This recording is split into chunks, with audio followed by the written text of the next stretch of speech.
All right, it's 5 o'clock, so I'm going to go ahead and start us off. Thank you all for joining us tonight. My name is Dave Saylor, and I'm the director of the School of Geographical Sciences and Urban Planning. And it's my pleasure to welcome you all here tonight and to our Anthony J. Brazel lecture. I think it's going to be a fantastic evening, very thought-provoking, hopefully. And we're going to continue the great engagement that we've had from the poster sessions earlier on through the evening. Thank you all for foregoing opening night, foregoing Sweet 16, et cetera. I think you can always record the Sweet 16. So again, we're here for the Anthony J. Brazel lecture, which would not be possible without Anthony J. Brazel. So thank you to Anthony J. Brazel. So we are here because of Tony's generosity that established this lecture series like 8 years ago now. And so every year what we do is we reach out and we request a lecture from a leader in the field to talk about urban climate, some aspect of urban climate. And it really builds on Tony's legacy, going back to the 1970s when he got his PhD in geography. And he's been a fellow of the AAAS. He was a state climatologist for Arizona for 20 years, and most recently, related to urban climate, he won the two big awards in our field, the Helmut Landsberg Award from the AMS and the Luke Howard Award from the IAUC. So, Tony is really, I think, the engine that got a lot of this great work started here at ASU, so thank you again, Tony.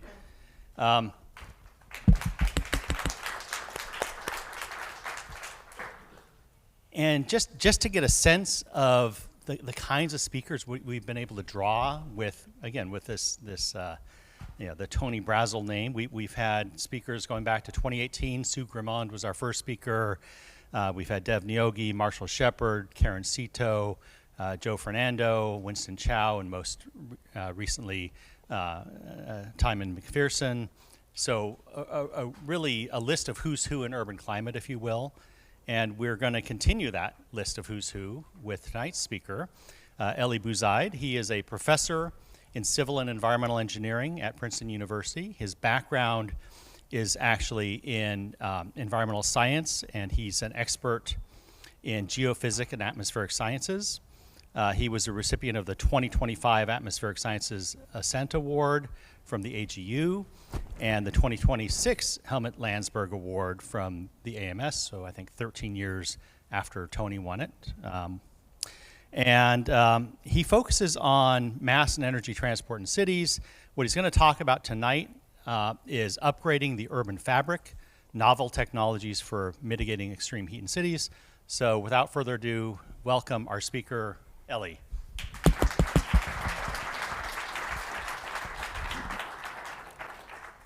Thank you so much, David, for inviting me and for the introduction. It's a really great honor because I learned, urban climatology reading the papers of Tony and Sue and Joe Fernando. So it's really a big honor to be here. And it's also always nice to come back and visit ASU because I think you absolutely has one of the best urban climate research clusters in the US.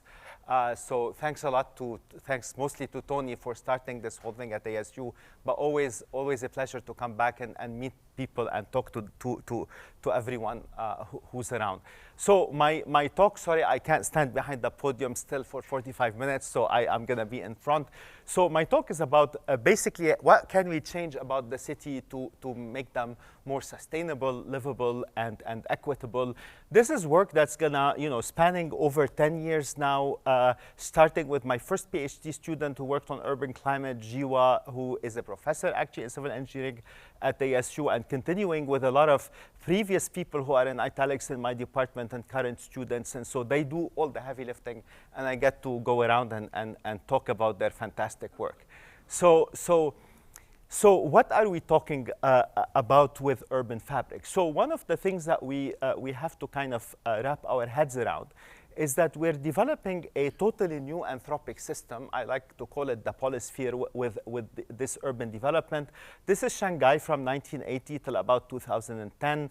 and you see a completely different land surface.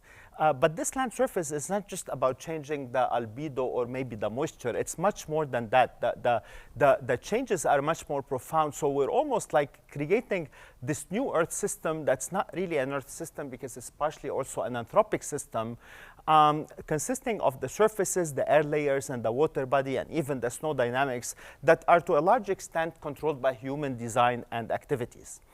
And that new Earth system is not going to behave like anything natural, and so we really need to try to understand it. And that Earth system, the PoliSphere, is expanding. This is Phoenix from about 100 years ago, 110 years ago to today, and you see how rapidly the city has expanded over 100 years. The same story, you can actually see it in Chicago and other places.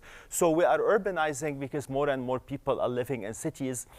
In fact, we used to say that about 55% of the world population lives in cities, but in the latest World Urbanization Prospect report, they changed and homogenized what they consider urban and not urban, and they concluded that about 80% of the world population now lives in cities, about 40%, and in towns which are between 5 and 50,000 people, which is another 40%.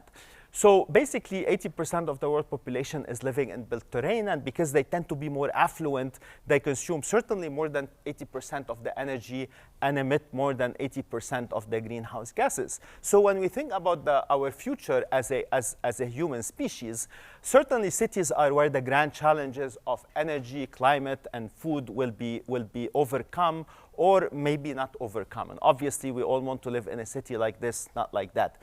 Now, today it's very obvious to say urban climate and cities are quite important, and we need to study them.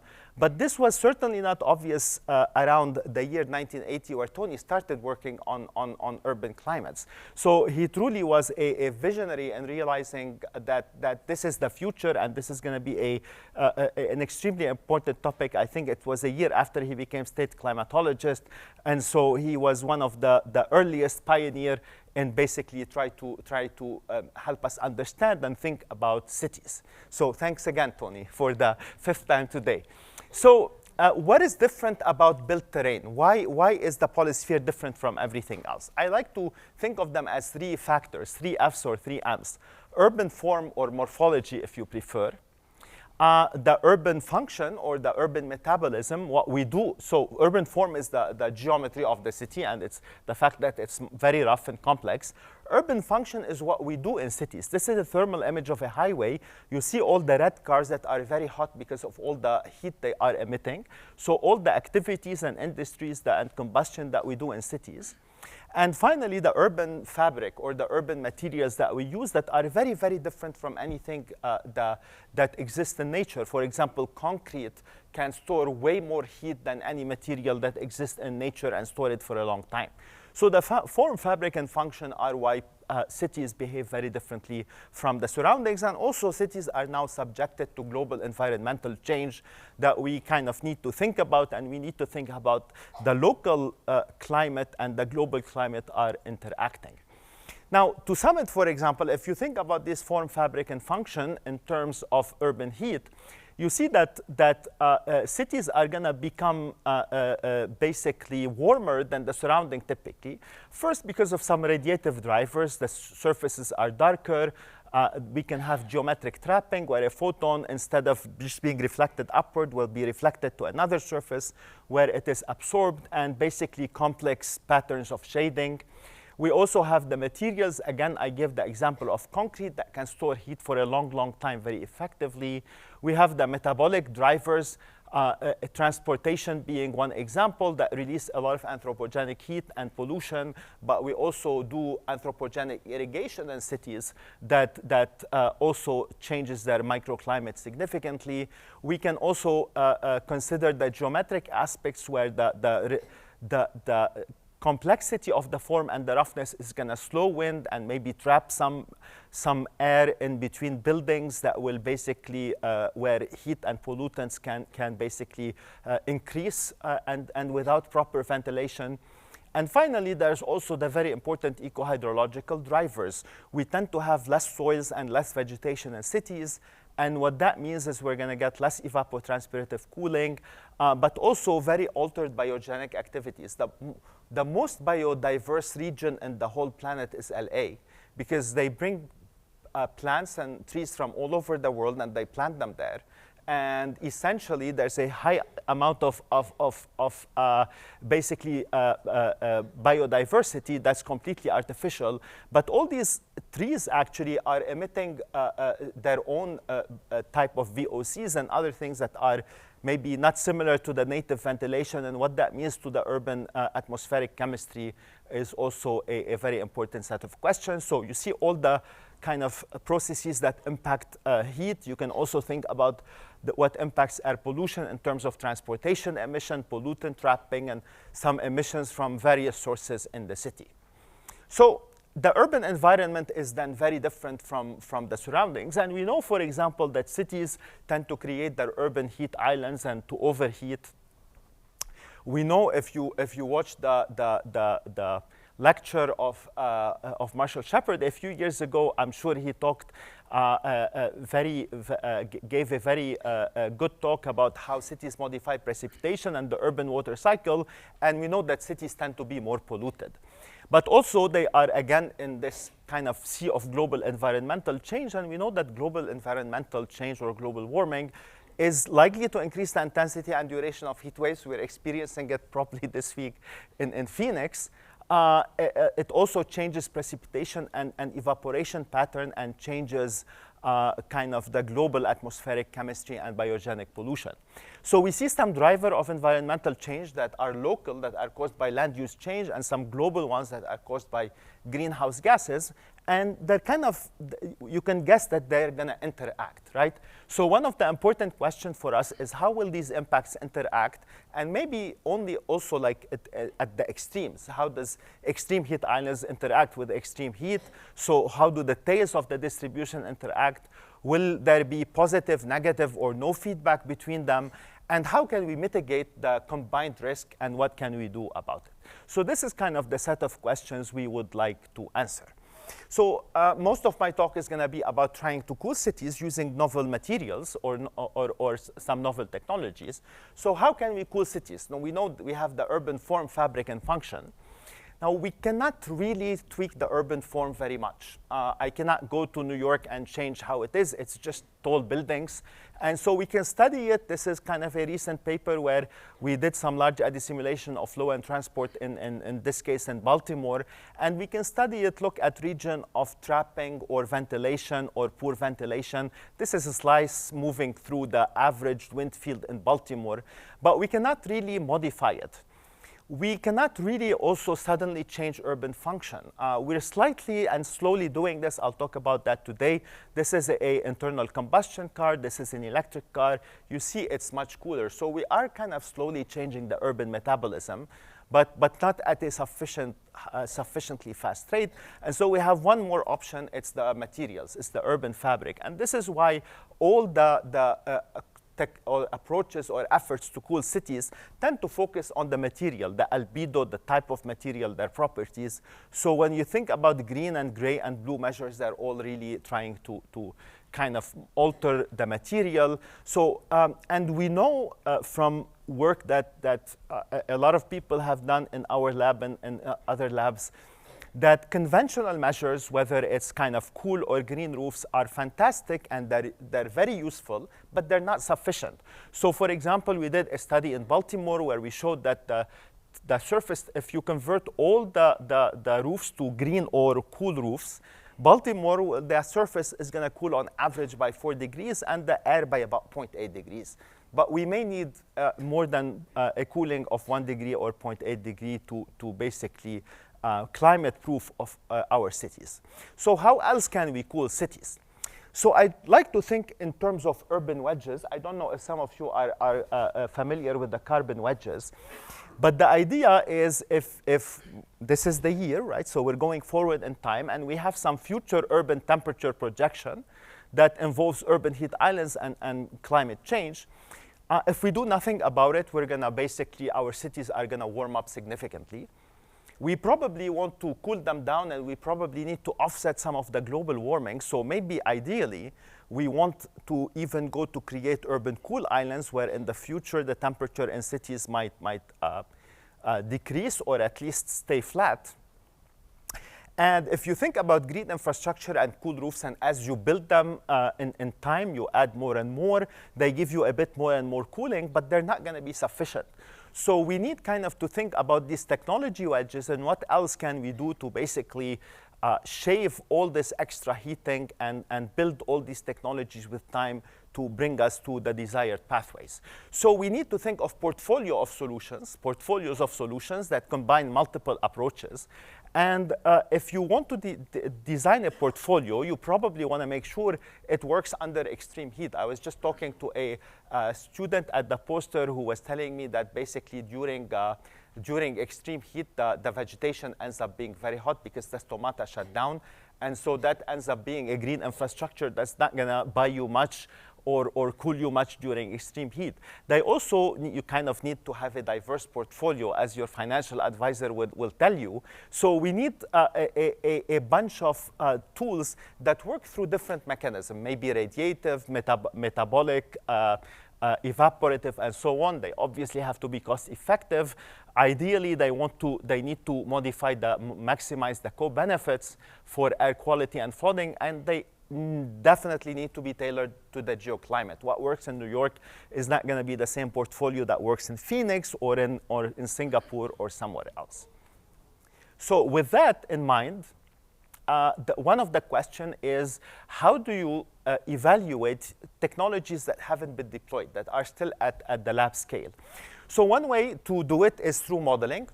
And I'm going to kind of show a schematic of the most rudimentary urban model you can think of. We're actually not going to code this model, but it's going to help us think about how to cool the city. So imagine that you have an urban layer, and you're trying to predict the temperature of that urban layer. So there's the thermal mass of that whole layer, and it's basically the temperature is changing in time. So this is the storage.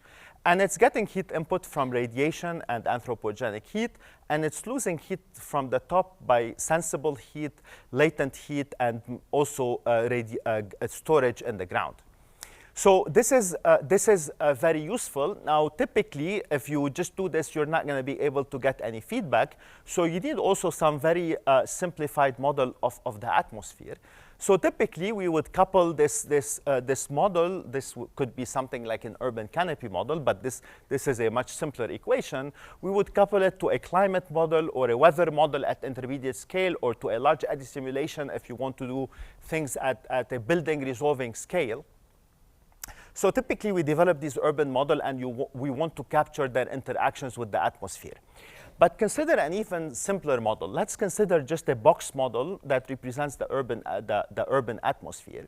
You can now also write very simple equation. You can say that the temperature of the atmosphere is going to increase because I have heat flux coming from the bottom. So this is a source. It's going to maybe heat because there is radiation that's going to be trapped there.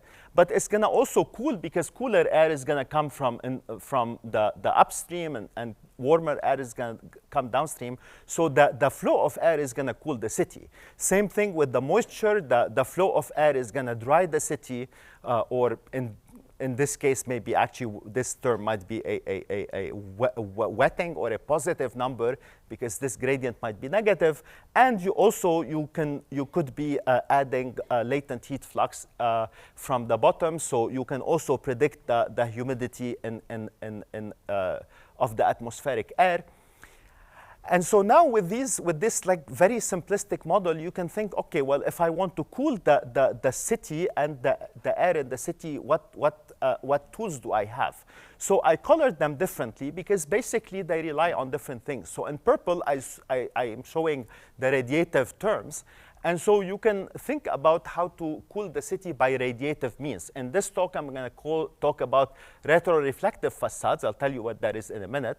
But you can also think about basically cool roofs, or material that change color with temperature, or photoluminescent material that store heat and emitted as light, or material that emit in the atmospheric window, or that only emit long-wave radiation upwards. So we have a lot of innovations that we're working on with some of our material science colleagues, but today I'm going to talk about one.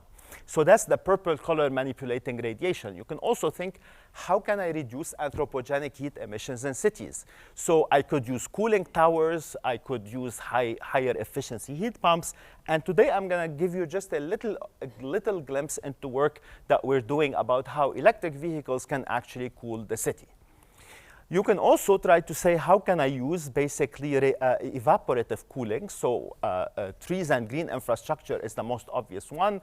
I usually have to explain something about misting in Phoenix. I don't need to do this. I'm going to talk about misting today. And also, you can think about wet walls or basically roofs to increase LE. And one of the questions there is, if you make the city more humid, how does the thermal comfort change? You can also look at all the terms in the blue. These are the terms that would basically modulate the sensible heat flux, either that goes into the atmosphere or that gets stored or the storage in the city. Today, I'm going to talk about how urban photovoltaic modulate that, but we also could be thinking about phase change material or other hydrothermal properties that people can modify. And finally, you can do something about airflow. You can increase hue and turbulence. And I'm going to give a very quick example about that today. So I'm going to give one example from each of these kind of families of solutions. OK. So again, this is kind of the city. These are what we're trying to model. How do you do that? So we're going to use something called an urban canopy model. Essentially, it's a simple, but not too simple. It's kind of a ideally simple and complex representation that has been now used for over 2 decades in representing the city in coarse models. This is basically how we would represent city in weather and climate models where we cannot resolve the building. So we have 2 buildings, and the street is much longer in this direction than its width or height. So you can think of it as a infinitely long street. And there's air in between the building that's exchanging heat and moisture, maybe with all the facets and subfacets in the canyon. And you have the roof that directly exchange heat and moisture with the atmosphere above. And this is some of the papers where we developed these models. And you're taking the surface energy budget. Radiation coming in is equal to sensible, latent, and ground heat flux. And you're solving it for every roof facet, whether it's dark green or white, and for every wall facets or for every ground facets. And then eventually you couple this again to an atmospheric model like WRF, and you get feedbacks. But also another application that I'm going to talk about a lot today is where we basically don't need necessarily to worry about atmospheric feedbacks. Because let's imagine that you take a solution and you implement it over a very small part of the city, a street or a small neighborhood. The air goes very fast. So basically, the atmospheric properties are not going to change very much by a mister. They're only going to change where the mister is. They're not going to affect basically the atmosphere in any significant way. They're not going to cool the city. So we can run these models with what we call offline mode, where we use atmospheric observations instead of atmospheric models to say, this is the state of the atmosphere. It's not going to change much. And the only thing that's going to change is basically the surface temperature and the temperature of the air between the building, but not the air above the buildings. So this turns out to be a very useful way of testing rapidly a very large range of solutions. And so when we started working with these models, what we tried to do to make them more realistic is to say that the facets don't have to be homogeneous. So my roofs don't have to be all black or cool. I can make them 25% cool, 25% green, and 50% black or something else. We worked to improve the hydrology and eco-hydrological representation in these models significantly. We continuously tried to implement the representation of unconventional material like thermochromic or phase change material or retroreflective. We are now trying to work to have dynamic anthropogenic heat emissions from buildings, so couple them to a building energy model to predict basically how much buildings are emitting or so on. And we can do it at one point, or now we're able to basically run this for a whole city. and looking basically at the conditions over the whole city. We also represented pedestrian in the streets. So we did a large range of improvements to basically take these models to be more useful for what we want to do with them. So when you develop a model, first you want to have some confidence in it. So this is some of the earliest validation that we did. We looked at basically surface temperature over asphalt, concrete, and vegetation from a sensor network over the Princeton campus. And we basically, tried to model the different temperature. And the model works quite well. In fact, you can see that each line, which is the model, tracks the markers, which are the observations of the same color very well. But eventually, when you want to test or check if a model is useful enough, you don't know if 1 degree Celsius of error is good or bad unless you know what you're trying to do with it. So in this case, for example, we were trying to understand the difference in temperature between asphalt, concrete, and vegetation. So the signal we were trying to capture is these differences. And the model error or the uncertainty and the noise are clearly here much smaller than the signal. So there you can say I have a good signal to noise ratio and I can make some robust conclusions with my model. This is another validation also in offline mode from the UMBC campus where we were comparing the model in red to observations in blue of the sensible heat flux H measured by an eddy covariance system over the UMBC campus. And again, you see a very reasonable match between them. You see when it rains, the next day is going to be cooler because there's going to be much less emission of sensible heat into the atmosphere. So the rain clearly has an impact. Now, recently, what we've also been trying to do is to take this model and grid it over the city. My ex-postdoc, Enara Zan, who's now a professor at University of Pennsylvania, she's a phenomenal coder. So she basically was able to take this model and convert it to Python, translate it to Python, and map the whole city with it. This is a part of Brooklyn, so we call it PUCM Square because it's a cool name. And we tried to compare to Landsat, and again, you need model calibration, and you need to be, quite careful with the model. But we're actually quite happy with the degree of matching between our PUCM model and the Landsat. The interesting part here is Landsat is technically at 30 to 90 meters, but really it's too hazy. So really the effective resolution you're getting from that satellite is not 30 or 90 meters, because this is the resolution of 100 meter, and you see the crisp changes at 100 meter in PUCM, but Landsat doesn't seem to truly have that resolution. And one of the things that Enara is looking at is actually the impact of the quick quenching when it rains. The rain is going to fall down, and it's going to quickly basically extract a lot of heat from the urban surface and take it with it in the runoff. So this quick quenching or cooling with the runoff that has nothing to do with the evaporation turns out to be very important. In fact, we knew this from a long time ago when I came to Arizona, and we did some experiment with Camille Jiwa and some of the students at that time. We did an experiment with artificial rainfall, and basically we were able to develop some of the more kind of sophisticated model of this process.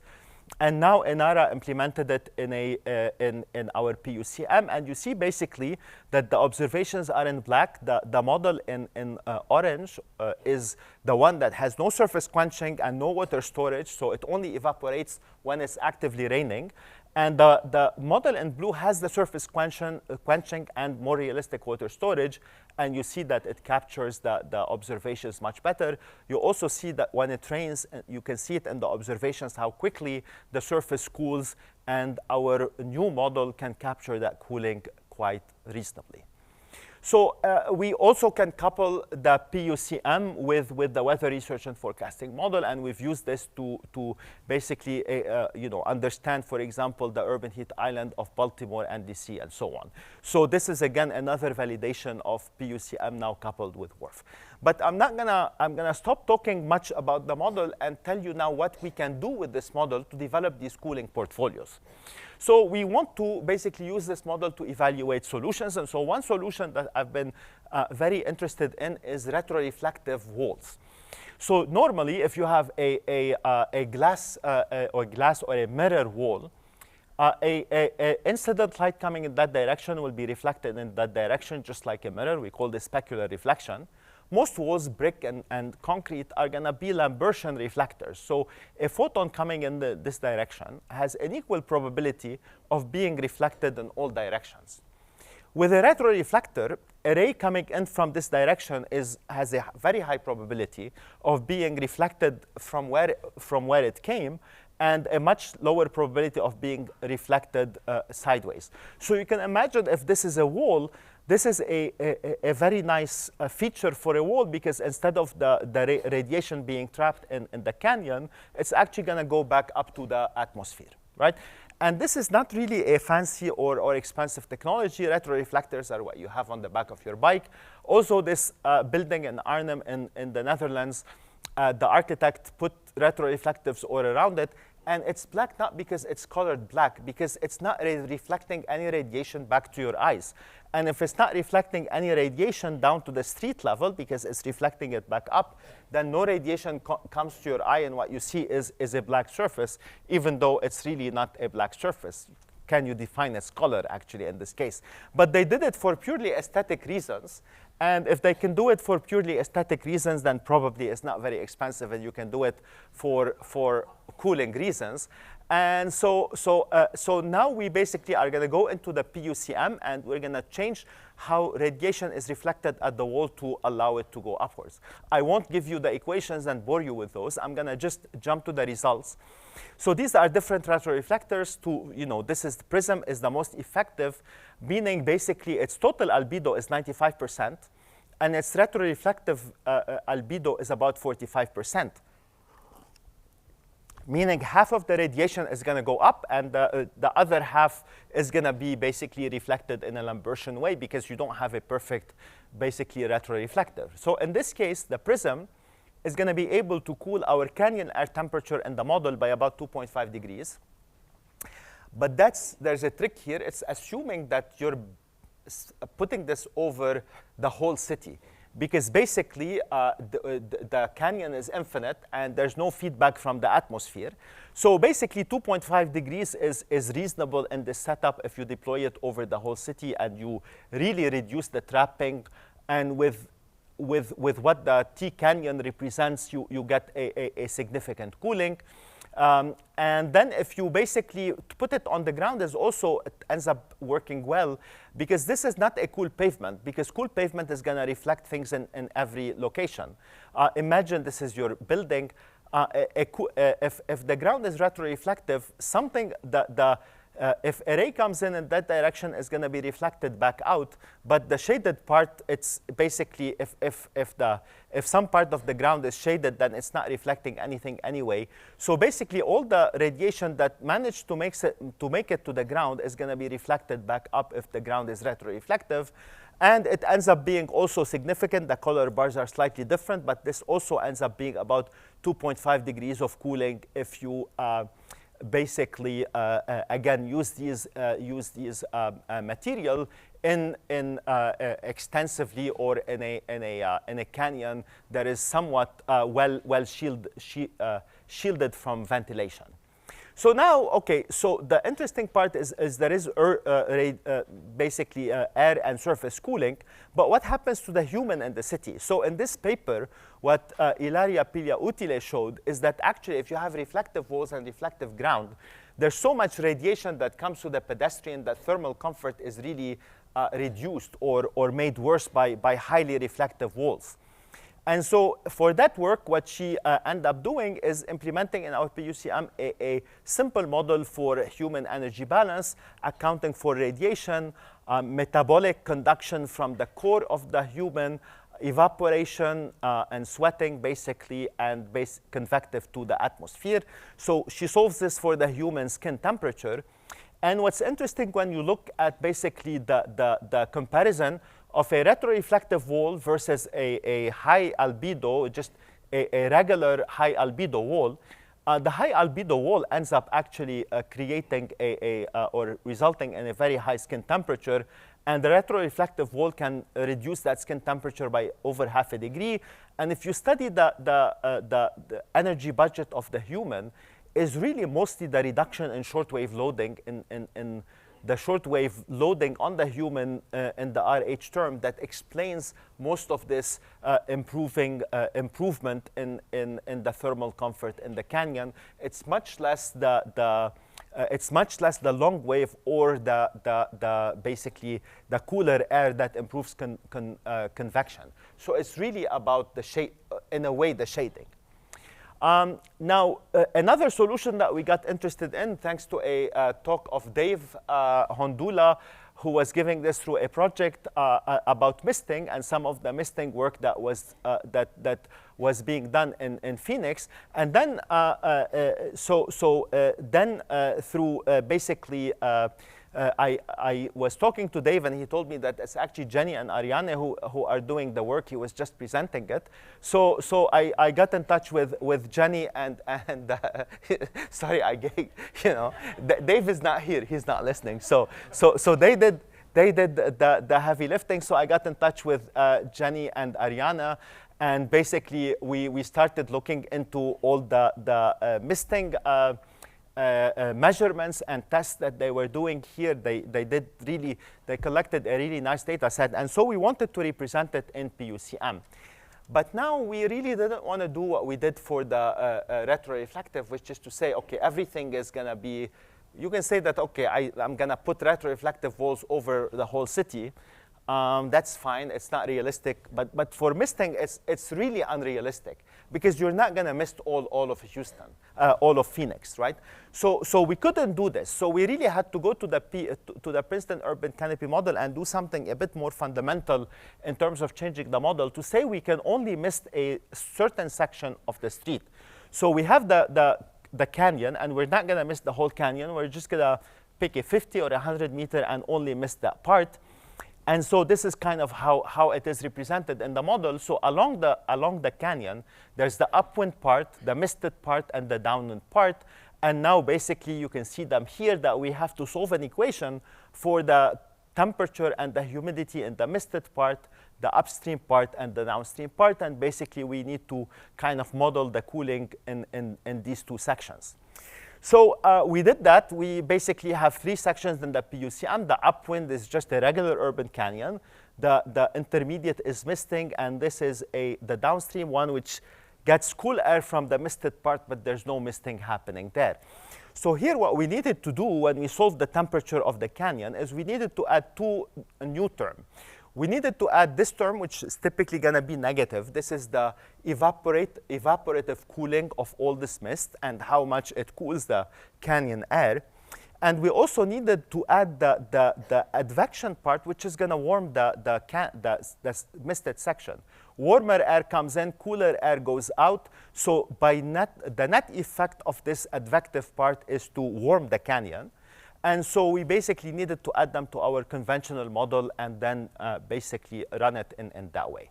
So the first thing we wanted to do is get a kind of a sanity check. So we looked at the temperature and humidification that were measured by Ariana and Jenny. And so the simulations are in red. The observations are in the hollow symbols. And you see that actually we track across these 5 sections, we track the cooling very well, and we track the increase in humidity quite well. And the only thing we needed to basically calibrate here is kind of the misting rate, because that's the only part that we were a little bit uncertain about. So the model needed almost very little calibration, and the misting rate was the same in all the sections. Actually, we didn't calibrate it from one section to the other, but then we basically get a reasonable result in all the locations. So then we again wanted to see, OK, so the temperature is cooling, but the humidity is increasing. So what does that do to a pedestrian in the city? This is, again, going back and looking at the energy budget of the human model. Certainly, we are going to gain more heat, or we're going to lose less heat by evaporation. So the difference between the misted and non-misted part is a burden, as a thermal burden, because humidity is increasing. However, because basically the walls are getting cooler and because the air is getting cooler, you end up losing a lot more heat by convection to the atmosphere and by radiative cooling to the surfaces around you. So the average effect is actually to cool your skin by about 0.5 degrees Celsius, which again is a very beneficial. 0.5 degree cooling for the skin is pretty significant. This is in Phoenix. We did it also in Houston. The cooling is much less, is about 0.2. But even in Houston, which is a somewhat humid city, basically it turns out that the misting had a beneficial impact on thermal comfort under these conditions. Now you can say, well, let me also mention this first. So the interesting part is also we observed that basically if you have, if you think about the canyon cooling, but you vary the wind speed, there always seems to be an optimal wind speed that exists there, because if the wind speed is too weak, you're going to reach 100% relative humidity quickly after you start misting, and you're not going to evaporate anymore. So not enough evaporation. But if you make your wind very strong, then as soon as you cool, the air is going to be advected out of your canyon. So there is an optimal wind speed where you're going to evaporate all the mist, but not advect all that heat quickly away. And for 0.1 liter per minute of misting, that optimal cooling rate was, or optimal wind speed was about 4.4 meters per second. But that also obviously vary with your misting rate. So what we were able to show is that depending on the wind regime that you have, you should increase your misting rate to obtain this optimal cooling in your misting section. Now you might say, but we're in Phoenix, water is at a premium. Of course it is. So we wanted to say, okay, so now our setup is realistic. I'm only misting a 100-meter long street section. So if I mist it completely, it's going to use a lot of water, 13.5 meter cube per day, which is about the consumption of 30 people. However, if you use it as a thermostat, you say, I'm only going to turn it on when my air temperature is about 35 or 40 or 45 degrees, then you can cool, you can reduce your water consumption significantly. So for a 100-meter long section, you can actually consume the equivalent of 10 people, the water use of 10 people to cool that section. So with smart irrigation or smart use, you can reduce the water consumption to a more manageable impact or more manageable level. We also looked at kind of other potential solutions. For example, roof cooling by direct evaporation from porous layer, where we were thinking of using brackish and salty water. So these are just evaporative roofs. Let me not go through this. I think, yeah, in the interest of time. So then we are starting to also look at photovoltaics in the city. So this is a photovoltaic roof where we did some experiments. And basically, we were interested in looking at how the design of the photovoltaic its impact on the city. So it could be adhered, meaning it's just the outer skin of the building. So if it absorbs any heat, it can directly conduct it to the concrete or the roof below it. It can be elevated, but with no ventilation on the side, so closed.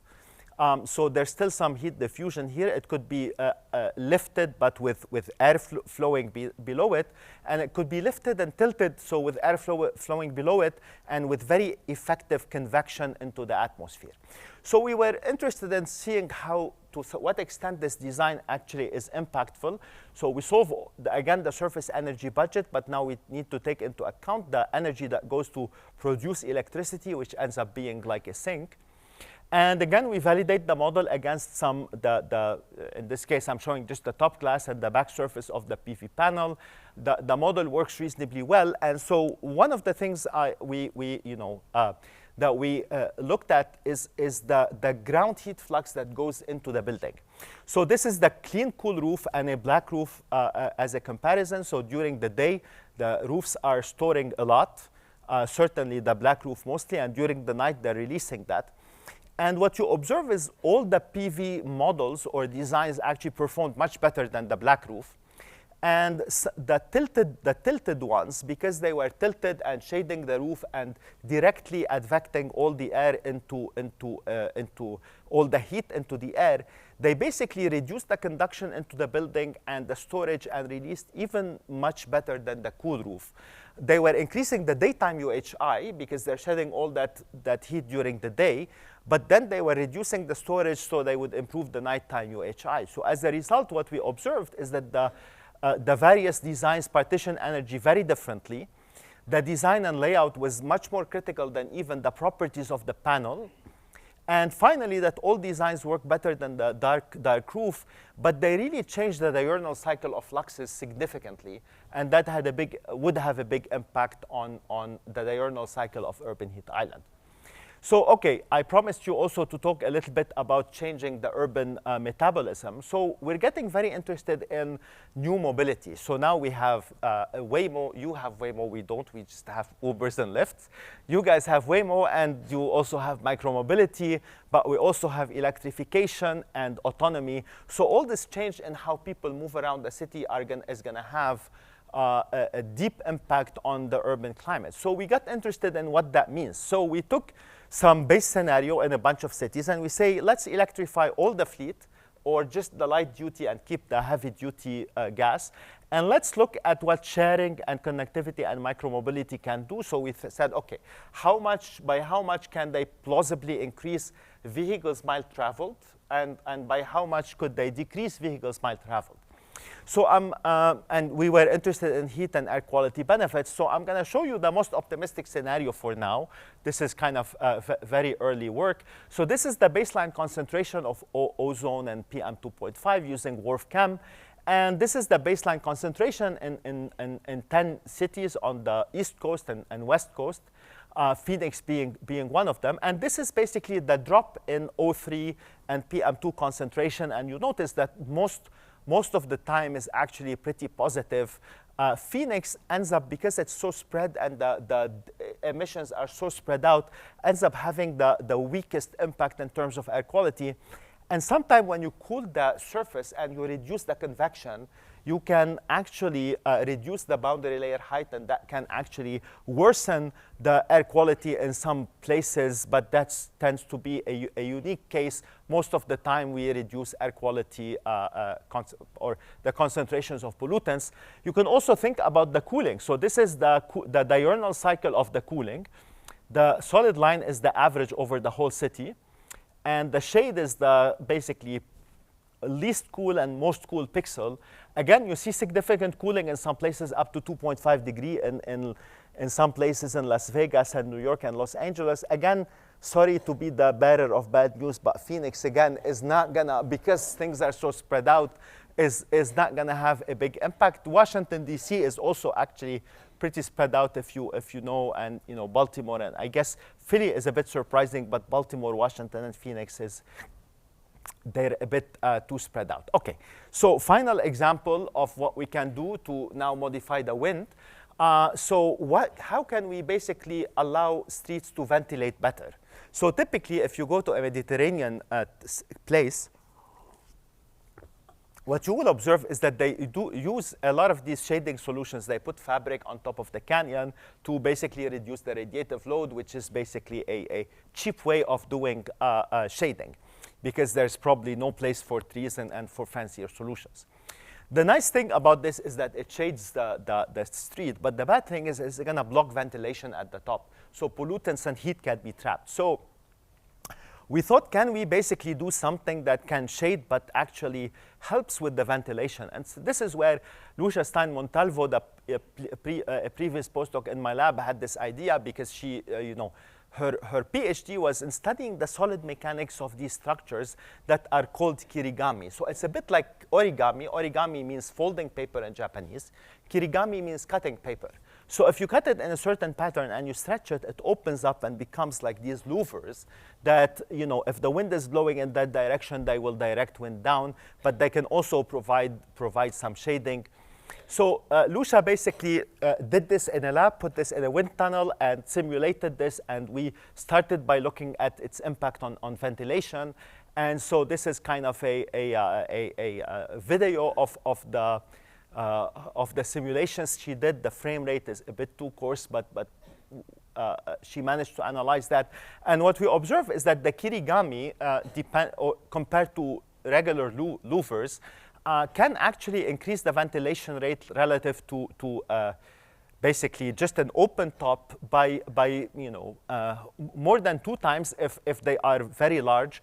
And if they become very small, so if this length becomes very small, you almost go back to a flat surface and you reduce it. So the kirigami model with the length that we used was increasing the ventilation rate by about 50%.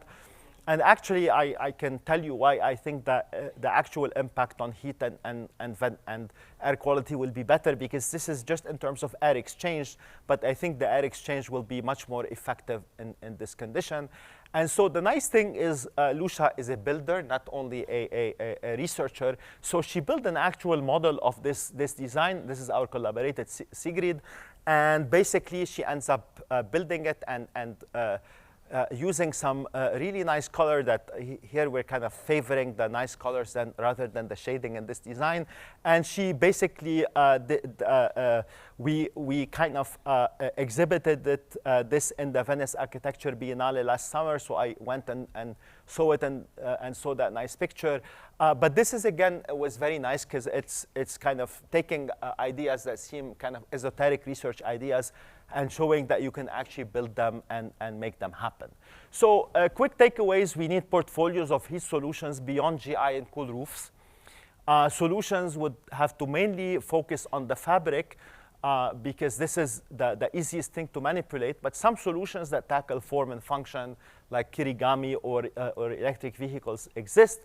Solutions can be made quite affordable, and the cost of broad portfolio is not going to exceed the economic cost of urban heat island, which we're estimating now to be over the US, the net cost to be about 100 billion. And even if you change things and assume, and estimate the whole range, it's in the billions. So it's a very steep cost. So we should invest more in trying to cool our cities. Extreme heat is not the only urban challenge. So as we develop these new solutions, we also need to think about solutions that can simultaneously improve air quality and ventilation, flooding, livability, and the resilience and equity of cities. So finally, I have to thank, the people who actually did the work in my lab. I need to thank my funders. And if you need to learn more about our work, please go there and see more of our work on our website. Thank you, everyone.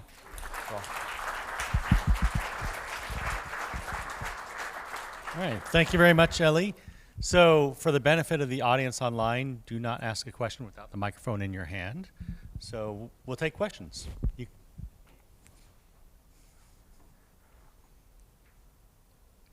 First question. There we go. Okay, so with all of this is fantastic. Thank you so much. How are you working directly with cities to implement and test some of this in the real world? I know you have some of the measurements, but a lot of your work is modeling. So is there ways that you're interacting with cities there or other places to test this in the real world to see if it works long-term, short-term, and all of that? Yes, but not fast enough.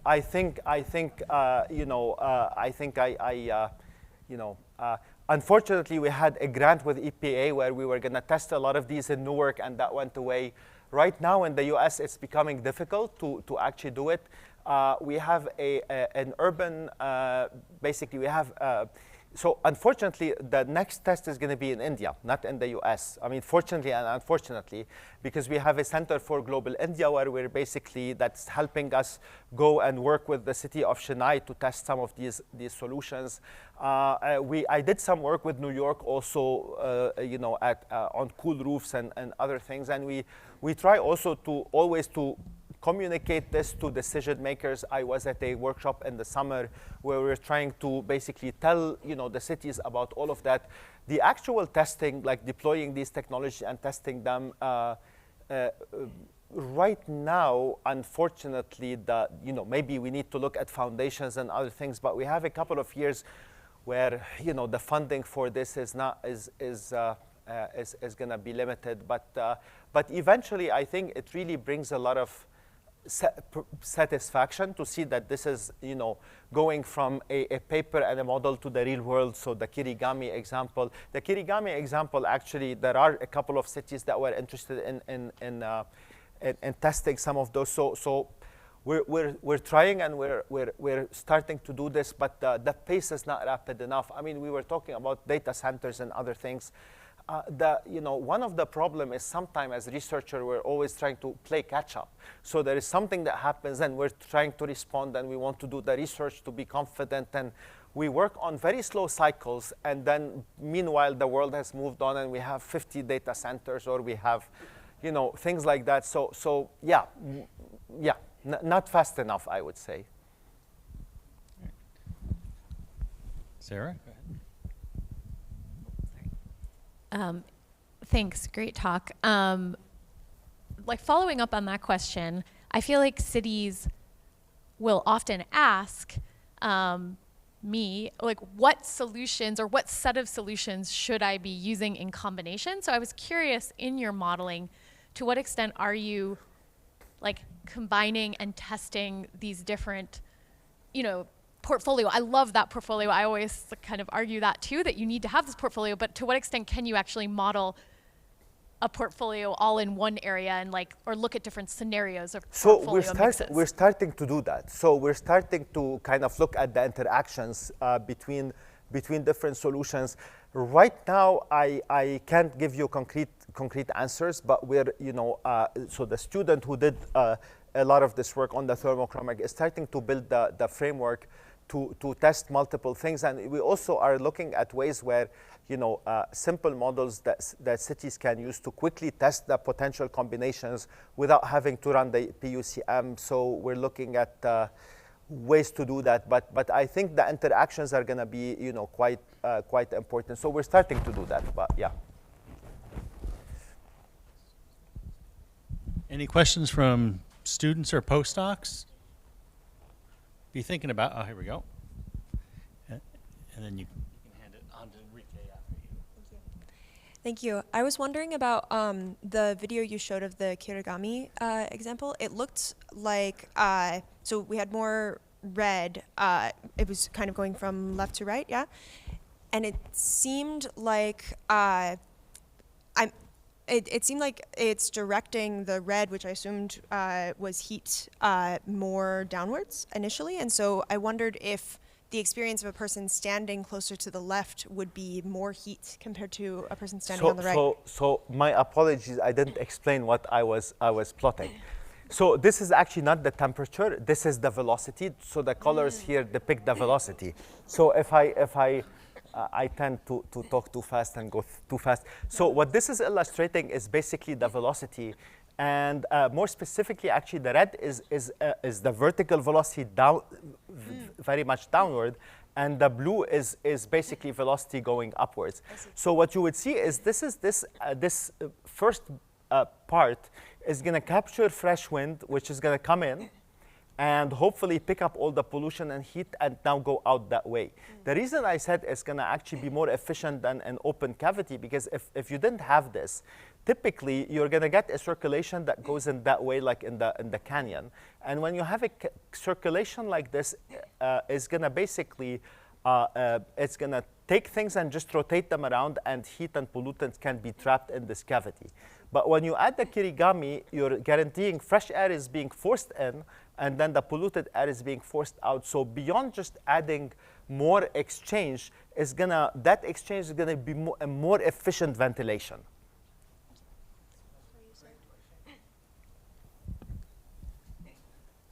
Thank you very much.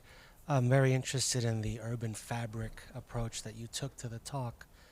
We have these huge misters in Phoenix. They're very large. They're called urban parks. We flood them purposefully every day, every night. I wonder if the misting example that you've set up, the simple model, could be like a 1D representation of the cooling effect of urban parks in a place like Phoenix. So no, because in that paper, we looked at misting compared to sprinkling water on asphalt or concrete compared to irrigation. And irrigation of green grass and all of that, was the least efficient for multiple reasons. Number one, the misting is taking that water, or the sprinkling on the surface is taking that water and directly evaporating it. So that's, just a very quick. We do that too. They're called sprinklers. Yeah. So when you irrigate, one of the issues is that the water will tend to percolate, and then if it's too hot, the stomata might shut down, and the plant might decide, I don't want carbon now, so I'm not going to evaporate. It's not my time of the day where I assimilate carbon. So then basically, and then again, it will seep down, and wet soils become, actually, I kind of skipped over that, but this, I was alerted to this by a previous student at ASU, Saud Al-Khaled, who's now in Kuwait. He was telling me that in Kuwait, they're actually making the problem worse by irrigating basically soils in very humid climates, not the problem of Phoenix. But when you irrigate the soils and it's very humid, they're not going to evaporate. But wet soils, as you know very well, Enrique, maybe better than anyone in this room, have a much larger soil thermal capacity. So you're creating material that are very good storers now that are going to release all that heat in the evening, but not getting the evaporative benefit. So it's a tricky. So if you want to irrigate parks, don't flood them. Actually, you may not want to flood them. You may just want to mist them. Exactly. Just mist enough to keep that water on the surface so the soils don't absorb it. And if it's not going to transpire, it will evaporate. So that's my advice. All right, so one quick question online, and then we'll go over to Howard. So online, they're asking, could kirigami structures be used as temporary shade elements for unhoused or for parks? What are your thoughts there? Absolutely. So that's kind of, so one of the things, and so we're also now combining, so with these kirigami structure, we're thinking of making them out of radiative coolers that emit in the atmospheric window, so that they can shade, and also the long wave, their temperature will be very low, so the long wave. So that's what we're hoping to do, is that they can be light, they can be quickly deployable, they can be good for also like when you have large crowds or pedestrian areas or other things, as well as for basically the unhoused and just rapid solutions. Hi, it was a really great talk and visionary. It was interesting that you used the example of Mediterranean shading, and I wondered if you'd thought about other aspects of kind of traditional knowledge, perhaps coming from your background in the Middle East. I mean, I guess my image of Middle Eastern traditional cities is very narrow walkways with a lot of shading. But also, I was in Oman in the 80s, and they still had some traditional houses which were built with blank walls, interior courtyards, and green spaces, and beautifully cool. So are there some lessons that we can learn from those older civilizations? Yeah, absolutely. I mean, misting is a vernacular, solution, because growing up in Lebanon, I remember that when we were in my mom's village, if it gets too hot, you just kind of irrigate, sprinkle water over the concrete, then you automatically feel the increased humidity, but you also feel cooler. I think there's a lot of interesting kind of traditional approaches to cooling that we have to be aware of. Who was telling me today about the evaporative coolers they use in the big? So evaporative coolers, for example, are one way that a solution that's often used in India, has been used in India for a long time. That basically, again, is a bit like misting. They try to use evaporation to create not a very pleasant like what we have here, but tolerable and not harmful environment. In Iran, for example, for a long time, they had these like wind catchers that are high. They catch the wind, they force it over a water surface in the basement. It cools, and then it goes up in the from the bottom of the house, and it cools. So there's a lot of really interesting and the examples are from Middle East, because it's been hot for ages. It's always hot in many ways, and I'm from the Middle East, so I can say that. But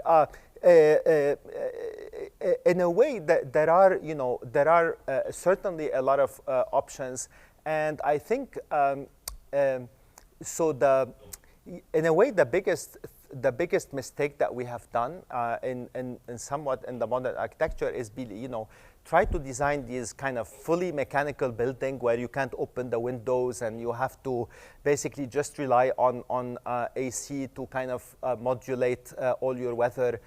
So I think there's certainly a pushback against this for more natural ventilation and more maybe natural solutions. So yeah, there are a lot of options, and I think people are starting to look at those more seriously, especially for use in countries where you just can't afford, like in India and Africa, which are the most. I mean, the most populous 20 cities in the world in 2100 are all going to be in Africa and South Asia, and you basically you can't afford, maybe financially and also energy-wise, to cool them in our traditional ways that we have used, and so we have to think of better options. Sorry for the long answer. Great talk, Elie. A lot of the air temperature results due to the heat mitigation strategies, you made the argument that we're going to use offline modeling because the impact of a particular building on the overlying atmosphere is minimal, and so we're going to neglect it. But you can also make the counter argument that the background meteorology could either amplify or dampen the signal that you're simulating. So can you talk about how that might work in some of the offline results that you showed? Yeah. Is it amplifying? Is it damping? And then how does that change the magnitude of the signal itself? Yeah. So typically what we do is, again, when we run this model in the offline mode, we are getting observations from some measurements. So you could sample all the meteorological variability that the city can experience, and you can basically run this model and test this for a humid heat wave, a dry heat wave. So this background meteorology certainly has a huge impact, and you can sample it. Now, typically what we, like in the examples I've shown, we typically had focused on heat waves and extreme, 3-4 days a week of extreme heat, and said, okay, how would our solution work under these conditions? But you can simulate the whole summer and see how this background meteorology impacts it, from wind speed to, cloudiness to humidity and so on. So yeah, absolutely. Yeah, so you can capture that if you run it for a long time. The only difference is that if you couple it to WRF, this level is being somewhat modified by the modifications that you do here. While if you don't, then this level is just not aware, and this level is still from WRF for observations would be the same if you didn't do any intervention. Yeah. All right. Question. I'll get it to you.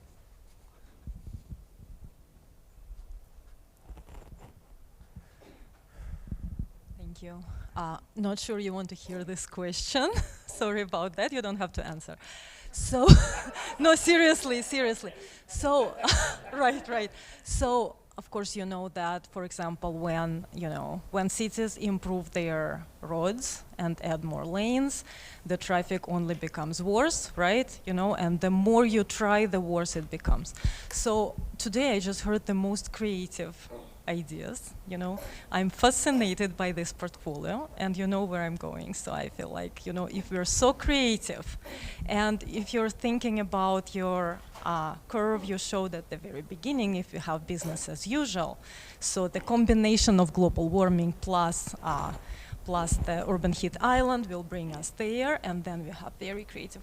So if we're so creative, if we just use our creativity in this direction, don't we worsen the problem? Does it mean that we can continue emitting, even more, even further, especially because cities are responsible for that? Yeah. So do you have in mind, and people you work with, some, maybe a few examples of some very creative ideas of a portfolio, so that we can not only work on this, but also as cities, we can work on, really reducing emissions? That's an really excellent question, because yes, in a way, when we are modifying the urban climate, we are doing geoengineering. And the big question with geoengineering is that a way, does that mean we get a free pass to continue emitting? So there's a couple way to think about it. The first one is this specific aspect of geoengineering is also very helpful in reducing emissions, because energy consumption for cooling grows dramatically with urban heat island. There are studies that show that a house in London emits 40% more than a house outside of London.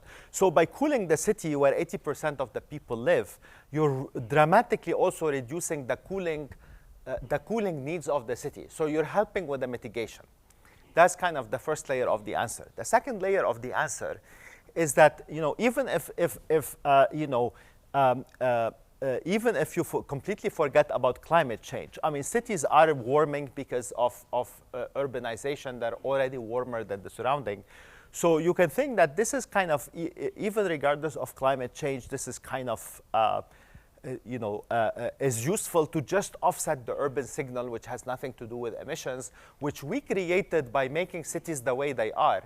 And if we geoengineer them back to a different way, we're just offsetting our geoengineering of current urban surfaces to look differently, to be more cool. So we're just offsetting something we already did. Now, I totally agree that, I think, for example, carbon capture and storage is just it's almost, I don't know if, it's almost a hoax that has been propagated, sorry, again, David warned me. But basically, the problem is these are all potentially useful and very, solutions that we should investigate. But it has been used mostly by oil companies and to say that, oh, don't worry, we have the magic bullet. It's called carbon capture.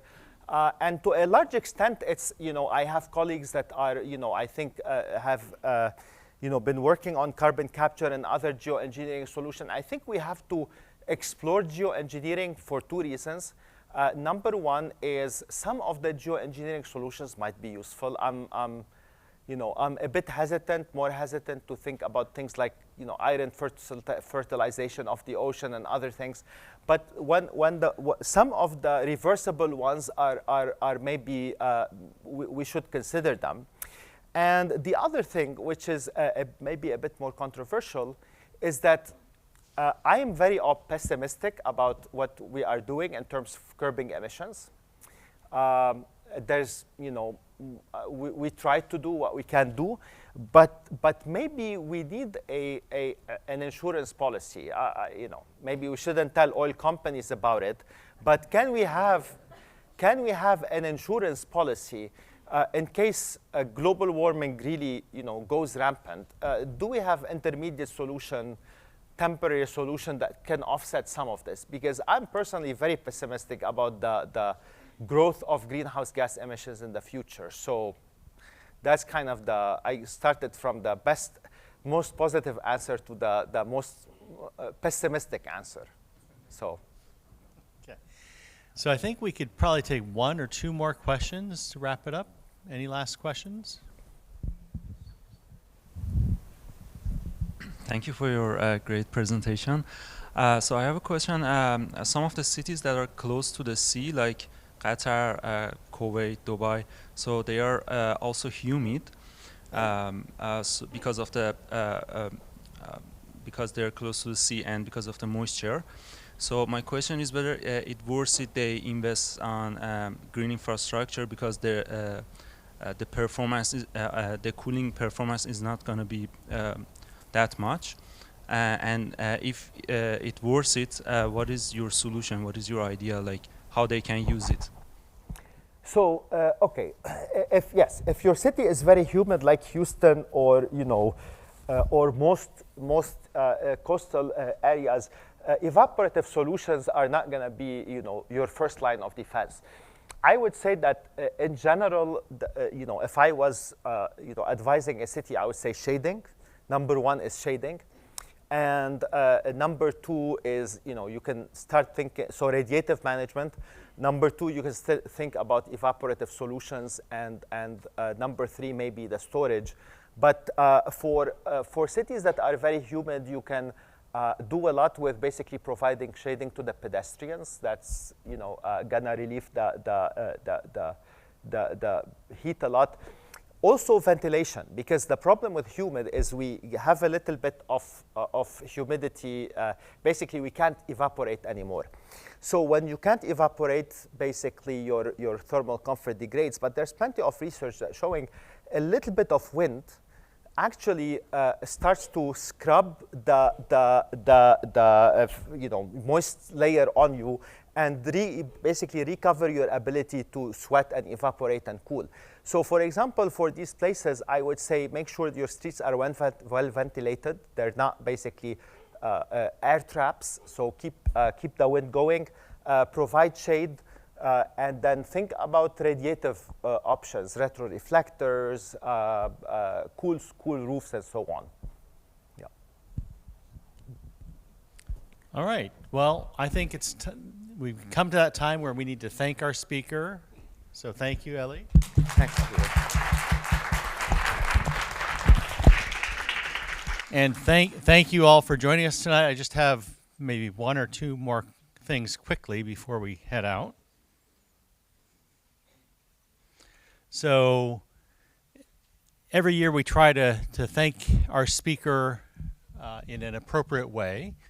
And thanks, Matt, who initiated this, giving someone more than just a mug. So we have, if we can get to yeah, that's it. So two things. First of all, we're typically very selfish in that we have our own plaque that has people's names on it. So we decided, well, we should start giving away a plaque that has your name on it, saying thank you for giving the lecture. And I got a little inside intelligence from Princeton, one of your students who's been in your house, who says, yeah, I think he likes art. And so we decided what would be an appropriate piece of art we could give you from your experience in Phoenix. So we thought, a native Tohono O'odham artist who I met out at the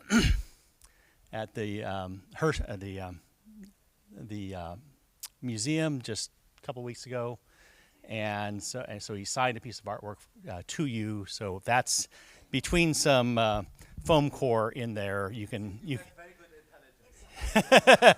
intelligence. You can go ahead and frame it any way you wish. There's also a little gift card for that as well in there. So again, thank you everyone who came tonight. Thank you especially to those who helped out, whether it's Suzanne or Ariana or Bianca, or of course Shannon, who I think probably is gone, but is she here? Okay, anyway, so everyone who contributed to making this a success, thank you again. We will see you next year. Send me your ideas for speakers for next year. Start thinking about that now. All right. Thank you again, everyone.